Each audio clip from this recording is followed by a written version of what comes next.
Hi. Hi. I'm in Zambia. I'm very excited to be home. Coming here to check on my people. I want to come and see how I can help and bring awareness to limb loss and cancer. So I'm excited. I'm home. I'm in Zambia. So very emotional. I need to go sit somewhere for a minute. But yeah, very excited. Zambia. Here I come. I'm ready to go and see. I'm ready to go and see everybody.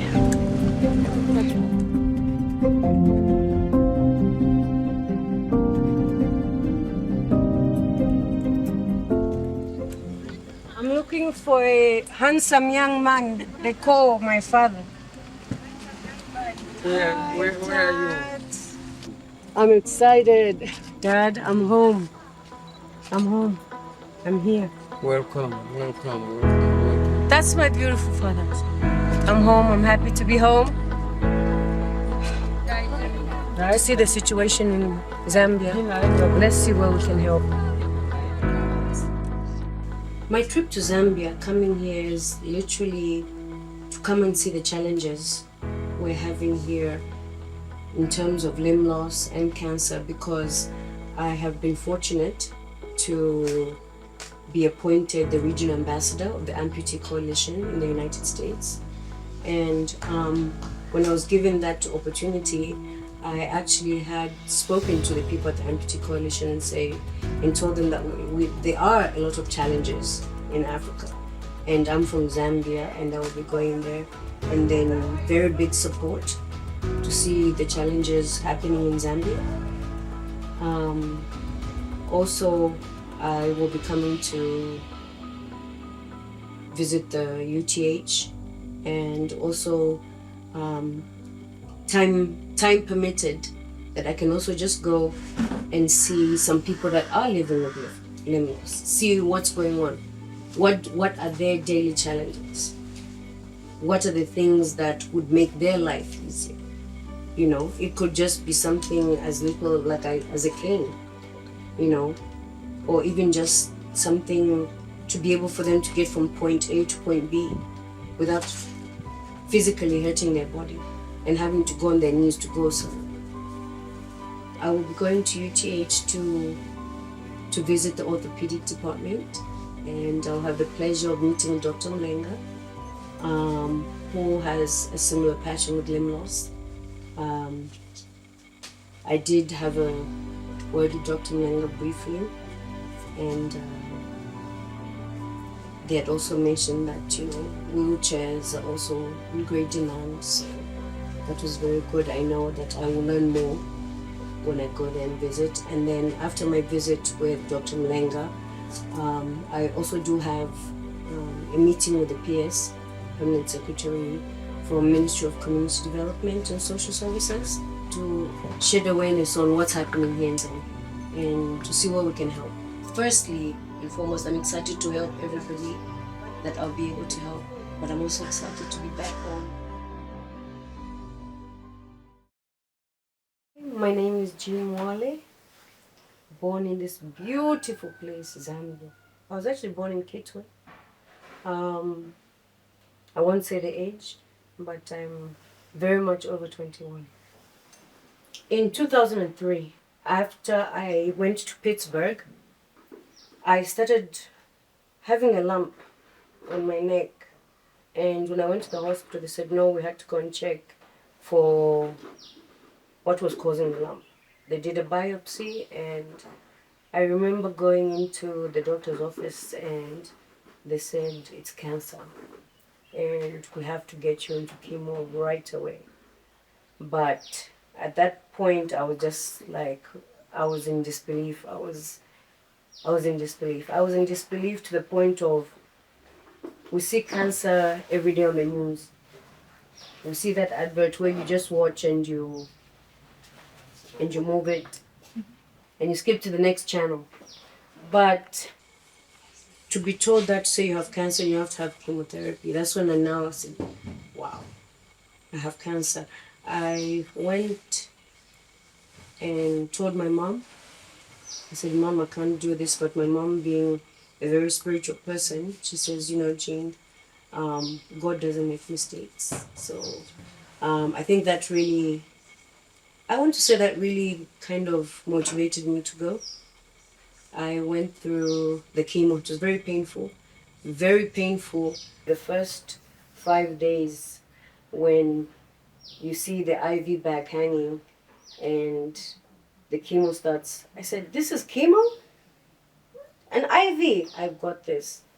This would be a piece of cake. But after that fifth, sixth day, the hair started falling out. I literally could just, I went like this.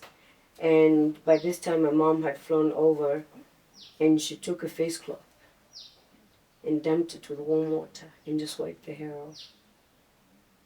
It almost felt like I was never going to be the same. I remember sitting down and the doctor said, it's very unlikely that you'll have children.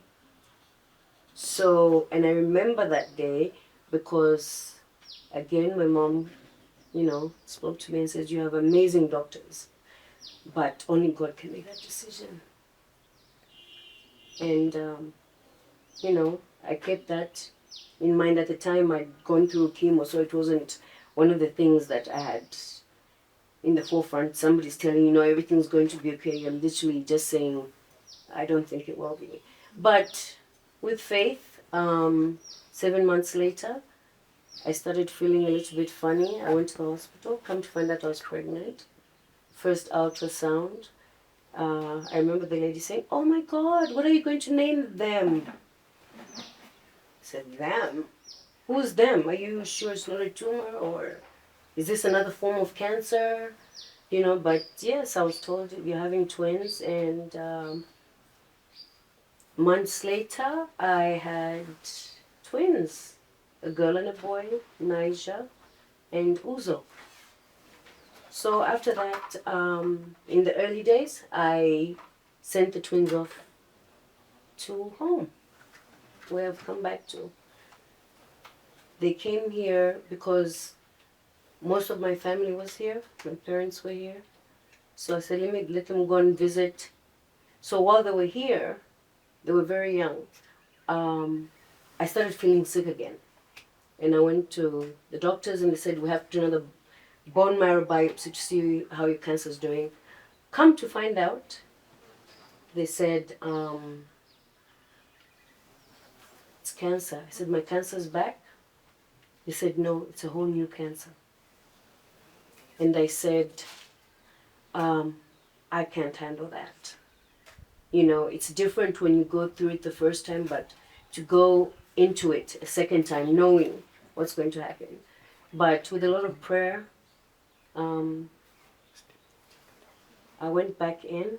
My children were still in Zambia with my parents. So I went back in. I was there close to a year.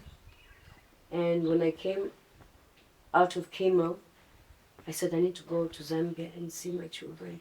That was in 2016. I came home. And I told my parents, I said, I'm going back to the United States to get the house ready for the twins.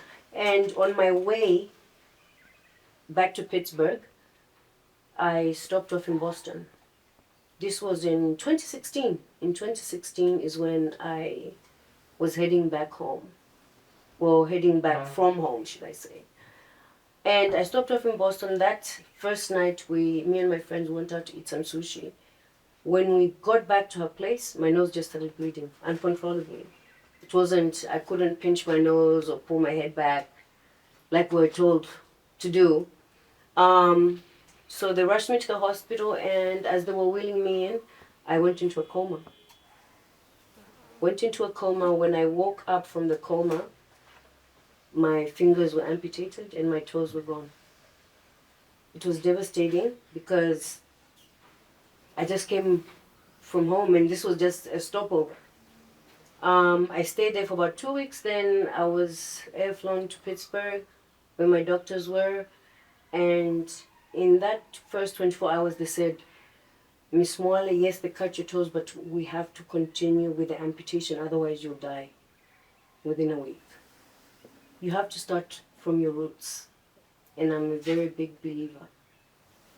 You know, I went through a lot, and I definitely want to share my story, and me coming home, to be able to come home, to see everything that's happening in Zambia in terms of cancer, in terms of limb loss, because I know what challenges I went through, but I went through those challenges with every single resource available to me.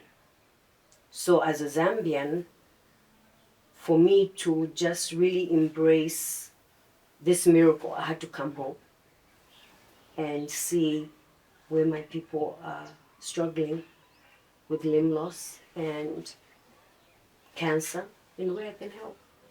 And then I always said to myself, I said, you know, I really am following in my father's footsteps and my mother's footsteps. My father being the deputy ambassador for most of his life, and my mother had a very powerful NGO with her story to help prisoners' wives and their children. So to have my own NGO, Miracles of Hope, like my mom, and to be ambassador like my dad, what a blessing. And the fact that they're both alive to see this miracle. I'm blessed. Oh my, no! Oh my. What is that mean? Oh. So I couldn't give. Oh. You can't be looking like this. I was just talking to Uncle. I said, Uncle, this is out of order. She doesn't be looking. That's what I'm saying. Both of them are a problem. So you know, as I walked to my father, coming to see my father. Oh, yes, man. Just won the roulette table. All day. At this age, we don't smile.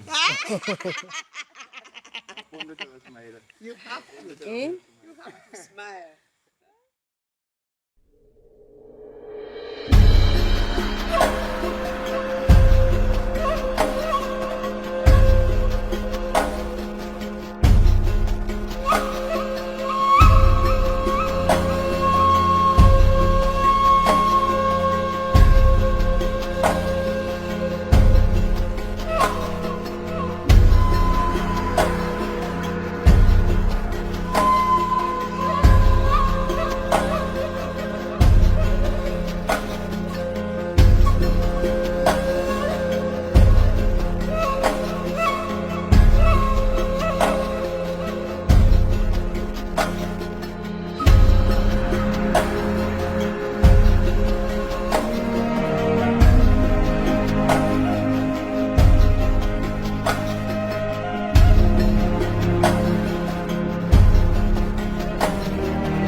somebody, like I mentioned, Yes. this is Madam Jean.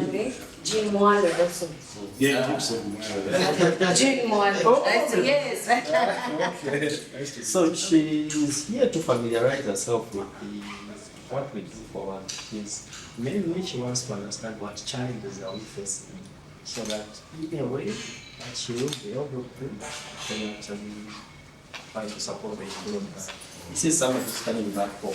He's settled in the US, very comfortable, but decided to come and help us. Come back home and just come. So you could just take us through your whole department, and where there are challenges, please point them out. Madam, I'm almost welcome. Yes, thank you. I'm sorry. Thank you. Jean Mwale, nice to meet you. Patrick Wheeler. Thank you, Patrick Wheeler. This department, Okay. okay, it's been here for a while. Since 1960 something, Okay. so maybe some of us just listen. But we provide all the services required. Teams are designed, which was supplied by Otobo, which is one very well known company in Germany. So this from health, yeah, this equipment. And this is really 4 centers in Zambia. 4 centers. Now, the 4 centers in Zambia, is that just in Osaka? No, there's one Livingstone, and this one PH. So there are 2 Dollar, at Jefferson Children's Hospital, and Central Hospital. Okay. So all these 4 centers are equipped in the same manner. Okay. Yes. Okay. Yes. Now, would you say the equipment that you have is sufficient with the demand of all? I can say yes. Okay. They're sufficient. In terms of equipment and human resource, for UTH, at the moment we are there. Okay. The only challenge we have is the issue of these consumables, supplies, Okay. materials in short. Okay, so the There- machinery is good, we just need the material. Materials. Process, that's wonderful. I'm very happy, beautiful machine. so I'm sure we're going to go through the process like this is what you need, this is what you need. Oh, good. For that time, All right. so that we may point out to say this is what usually what is missing. Okay. Because I remember there was time I think there was nothing in the whole country. Exactly, All the yes. suppliers had nothing. Yeah. All the centers have nothing. So this is our main working areas. You can see it is scattered in a workshop. Yes, that's in that was it's the best way to. If it was me, then I would be worried. That is happening. Yeah, so we try our level best, whatever we can, lay our hands on to make sure that don't disappoint anyone. But it's quite difficult for us to do that. Because the materials that we are lacking, there is what we call plastic. And the components, these are feet and other parts for the prosthesis. Those things are not there as we speak. We have just a few of them in the stores, but they cannot do anything at the moment. Because we are missing other parts that are required, what we call components. For us to build a prosthesis, you need a foot, then you need certainly a pipe. Absolutely. Let me show you something. Yes, yes. See, this is my. Okay. This I have the Maverick one. Oh, good. We have a prosthesis around. Okay, good. So this individual, this process was done some time back, and it just came for us to change what we call the interface, the socket. The materials, this food and other pipes and everything, this was bought in 2017. Making of the socket, we can manage to get materials within local. So what we are missing are these things now, and the food, the feet, and the pipes, all these are in pieces. So these are the things that we are lacking. They are not there. Definitely can help a lot of people. Always a lot of people, especially from the villages, the rural parts of the country. Those people who come and find there's nothing we can do for them. Send them back. This is good to hear. Yes. That I know now that the parts and that definitely will definitely get back to the amputee coalition. Come and definitely come on behalf of also them and also have my also non-profit as a whole. So together we'll definitely see what we can do to help you. Really appreciate So that you can be able to efficiently help the people here. it. I appreciate it.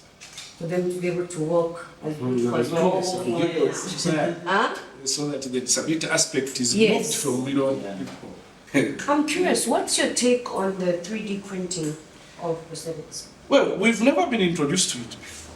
Okay. Yeah, but I think it will also help, especially where we go in these rural areas where we need mass production.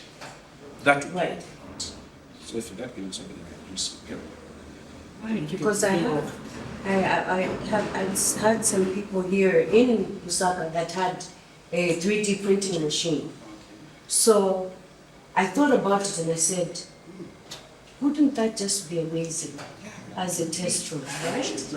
So let me talk to those people. And before, I'm only here for 12 days. I'm meeting with the PS tomorrow. So, but I definitely would love to come back and.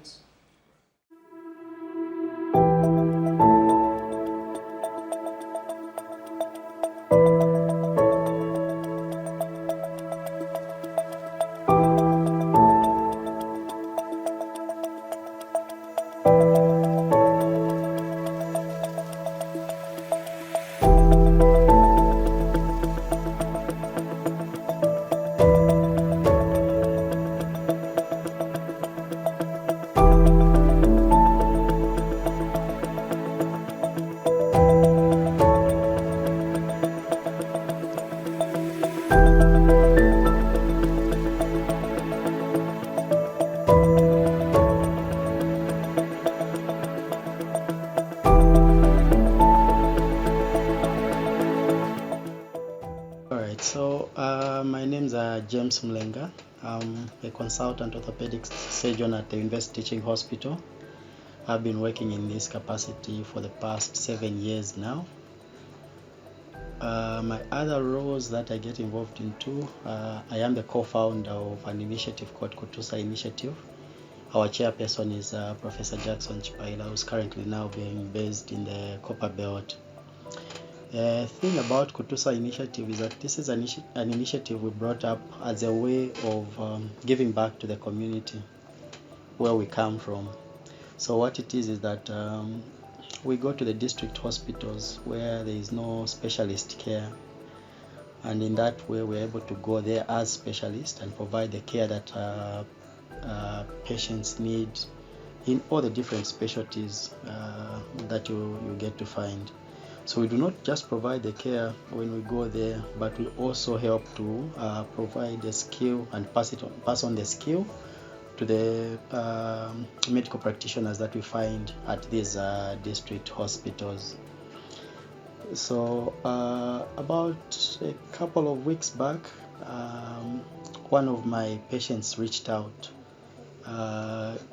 discussing Jean's situation. So that's how they passed on my contacts with her, and since then we started chatting about her visit, which thanks to the Amputee Coalition has come to fruition today, that she was able to visit us at the University Teaching Hospital. We were able to take her through the different points of care that we have here for patients that have been amputated.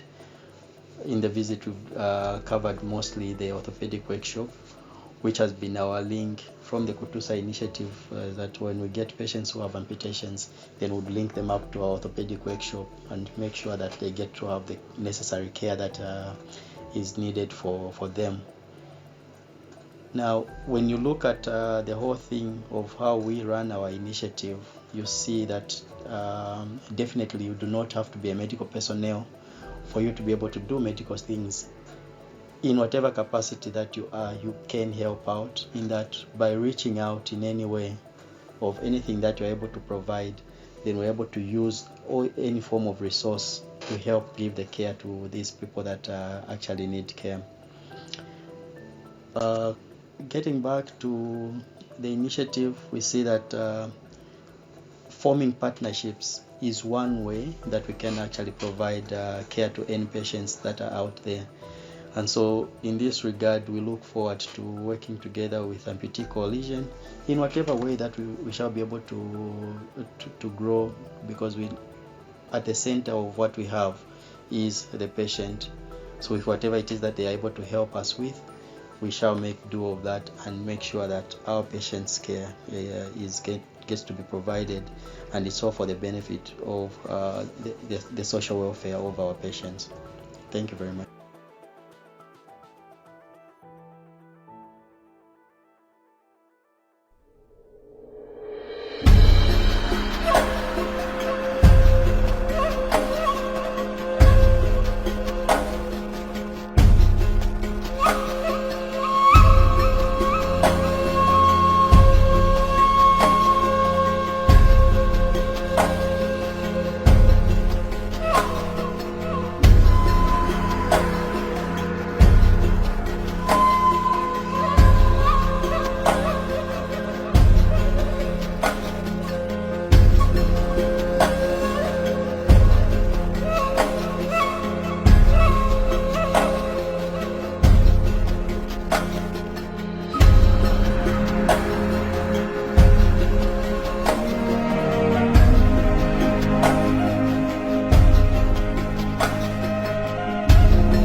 Who have you met? So far, I came in Wednesday, Okay.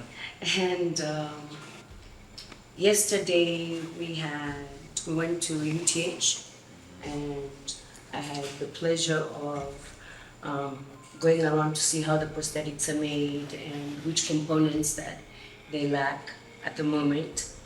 Dr. Mwale, the orthopedic surgeon, is the one that took us around and showed us the different steps. And so far, we pretty much spent the whole of yesterday at UTH, and then this was our next one. Yes. No, thank you very much for choosing to come to the ministry, and also just to make this appearance and the team here. As you are aware, the ministry has a big mandate over persons with disabilities. So disability affairs is one of the core mandates of the ministry, and we work with the various persons with disabilities in this country, and we know that we have an agency that is designated to handle issues of persons with disability, that is the Zambia Agency for Persons with Disabilities. Okay. Of course, this is in accordance with what has been provided in the Act, the Persons with Disabilities Act, number 6 of 2012. So, which is basically the agency is mandated to, handle issues of disabilities on the behalf of the government. So the ministry is there to provide an oversight on the operations of the agency, and also in terms of executing that mandate, we have district officers in more than 116 districts. Okay.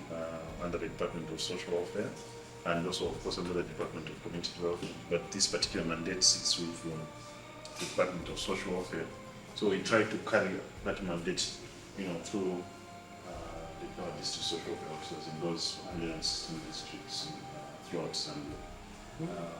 But the biggest challenge that we have is on the assistive devices for persons with disabilities. So we have those that will need wheelchairs, but we also have a number of them that need prosthesis, and in most cases, especially those that are in rural areas, we have to rely on SACA to supply these prosthesis and other assistive devices, and it is a big challenge for the ministry.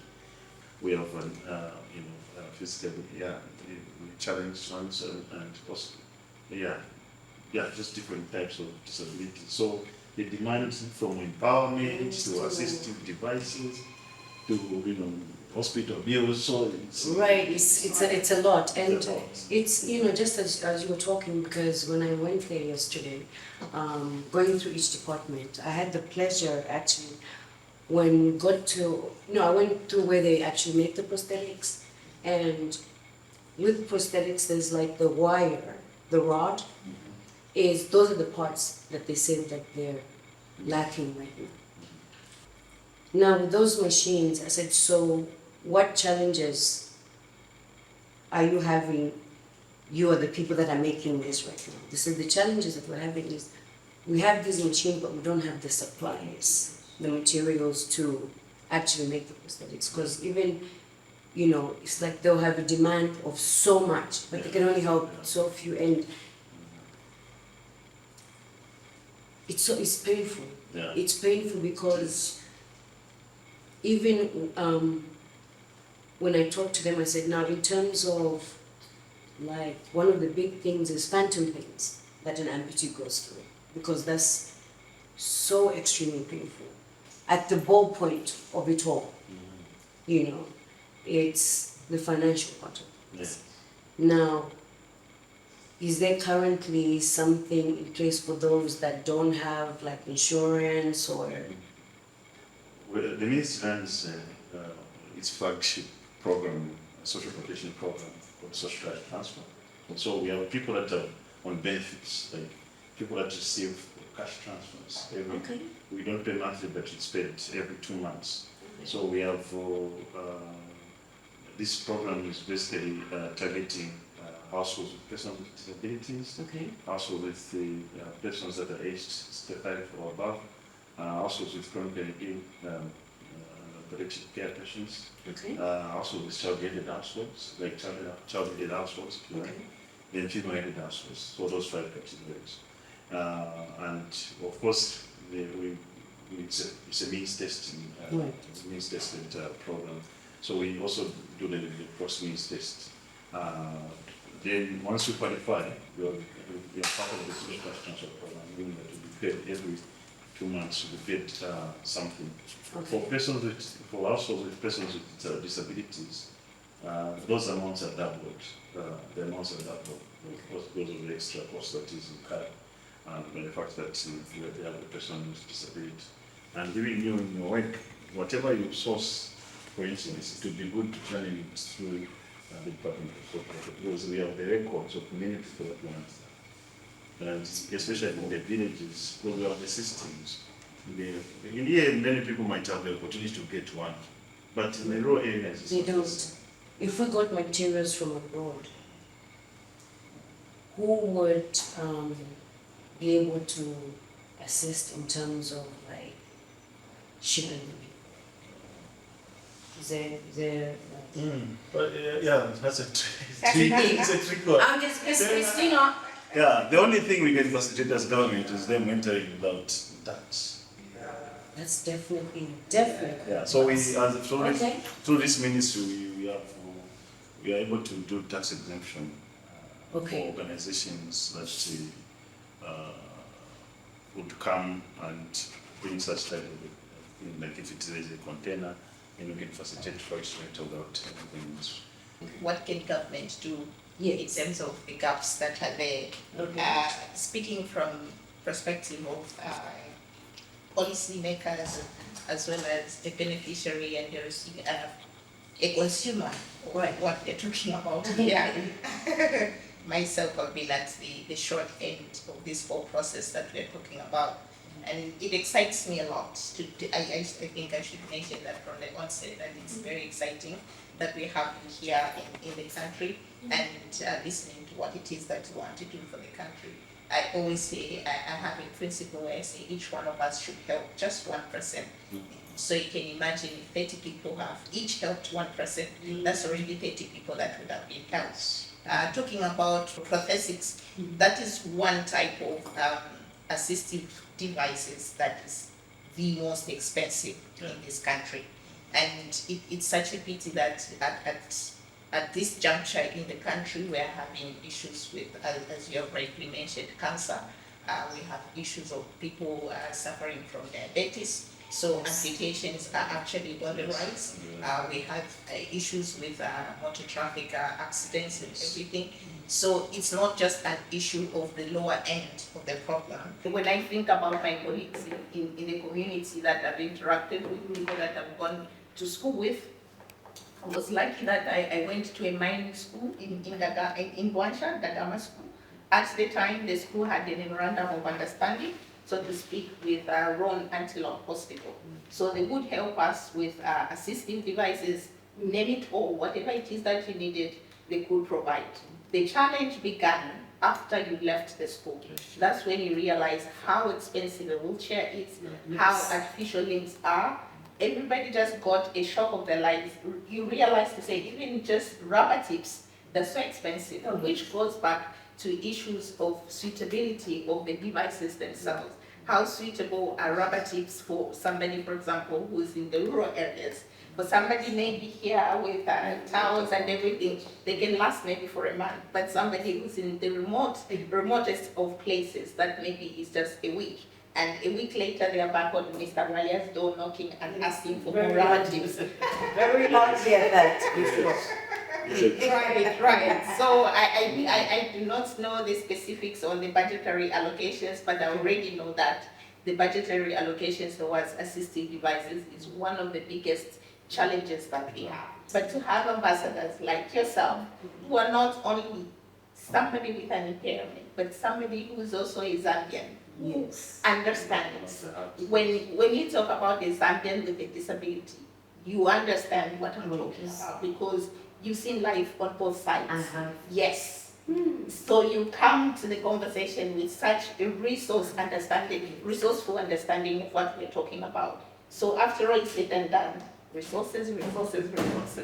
This for me was to come and find out what's going on, and I definitely will be talking to Empty Coalition, but I'm here, I'm ready. I'm ready to, because I always tell people, one prosthetic leg at a time. Sure. Rome was never built in a day, but when we have the right mindset and we know what we need, let's work towards it. Let's make, because if everybody put in a dollar, right? Or a one punch, Sure.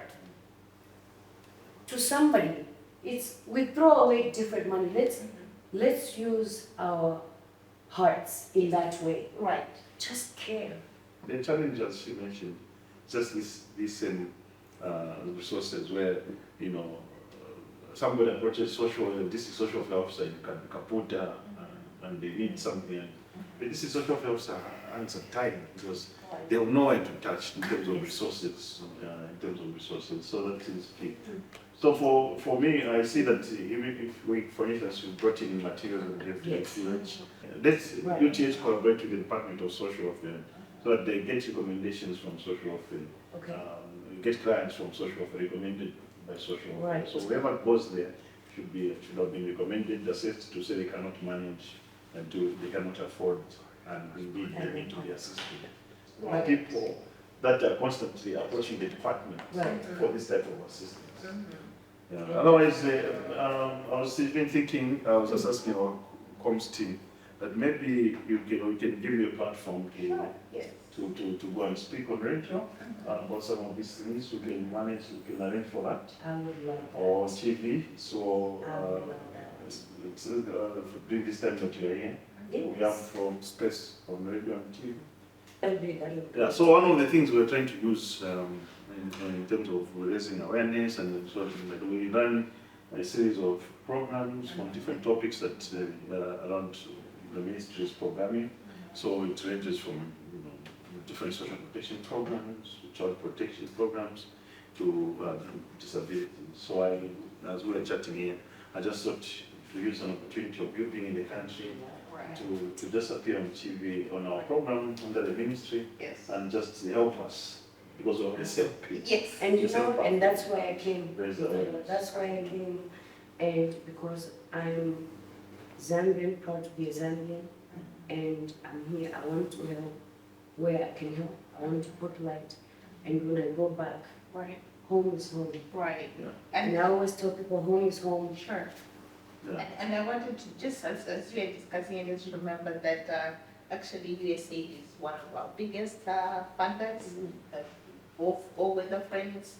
Not too long ago, the ambassador, the US ambassador, called all stakeholders, disabled stakeholders, the government, private sector, and everything, and they had a very fruitful conversation. Oh, yes. So that is also another resource at your disposal. Yes, right. So go ahead and get the material into the country. Well, absolutely. I will be. For the tax exemption, it is that within this ministry's means. Okay, To do that tax exemption, we already do it. So we can facilitate for that. The only thing I'm sorry that I can assure you is that we can go with transportation of that. You know what? Like I said, once we have all that awareness out there are people that really care. Like I said, lost in transit. Yeah. Let's make a change. Yeah. Let's not get lost in transit. Yeah. Let's get the help and help the people that need the help.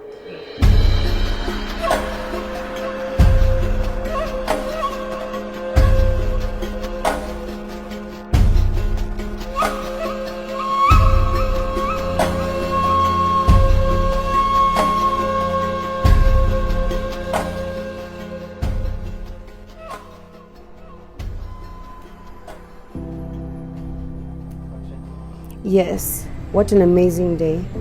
I want to firstly thank the Amputee Coalition for giving me this opportunity as regional ambassador. I had an amazing day today. I went to the Ministry of Community Development and Social Services, met amazing people, and I'm so excited to work with everybody because they see the goal and they see the problems, and we've come with the awareness of where we're having difficulty in Zambia with regards to limb loss. So wonderful. I definitely want to thank the crew for doing this. Amazing. I want to thank everybody on this journey. So to everybody watching, look at everybody in the same way because we all have the same heart. Let's love, because when we have hope, miracles are endless. It takes me time to put myself together, because when I have to put my legs on, which takes time, I have to put on my hair. But at the end of the day, because my soul is in the right place, I'm beautiful. I'm Mwale and I'm beautiful. So any type of disability should never define who you are. Show people your heart and they will see you. It's taken a lot to come and look in the mirror and I just see beauty. I take off my hair, I put it on. But you know what? To me, that's just strength. And I'm happy that I've come to that point where it's strength, because before I would look and I wouldn't have that strength.